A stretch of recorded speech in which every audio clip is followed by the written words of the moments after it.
Sementara itu, pemirsa, polemik revitalisasi Pasar 16 Ilir Palembang tak kunjung menumbuhkan titik terang. Dalam sosialisasi revitalisasi Pasar 16 Ilir di ruang Parameswara Setda Kota Palembang, para pedagang meminta solusi terkait pagar seng yang membuat omset pedagang menurun.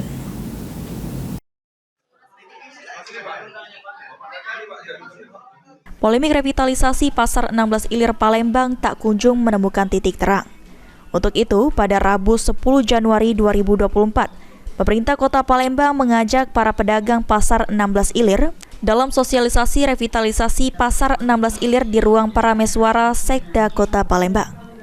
Dalam sosialisasi tersebut, perwakilan pedagang Pasar 16 Ilir Jamar Gledek Saputra mengatakan, jika para pedagang mendukung revitalisasi Pasar 16 Ilir Palembang, namun diharapkan tidak melakukan hal-hal yang merugikan dan menghilangkan hak pedagang.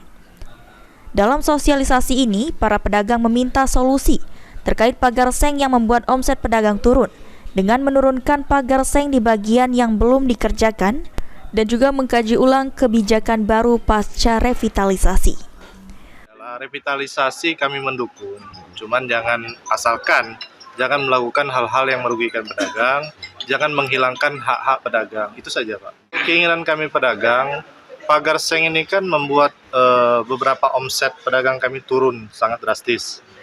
Nah, jadi kami meminta solusi, apakah yang tempat belum bekerja dibuka dulu, selagi itu sesuai dengan aturan dan perundang-undangan yang berlaku.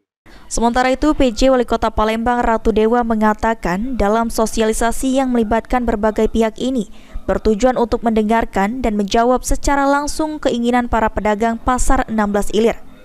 Mengingat sejauh ini belum ada progres signifikan revitalisasi Pasar 16 Ilir. Revitalisasi Pasar 16 Ilir sendiri akan menjadi sumber PAD potensial bagi Kota Palembang. Di pasar untuk mengadakan sosialisasi permasalahan Pasar 16 Ilir.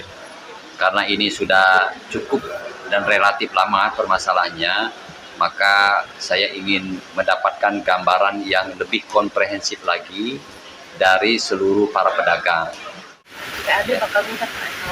Saya yakin kalau ini Pasar 16 Ilir ini dikelola dengan baik, dengan transparan. Dalam sosialisasi ini, pihak pemerintah Kota Palembang akan mengkaji ulang terkait pemasangan pagar seng serta tarif maupun kebijakan pasca revitalisasi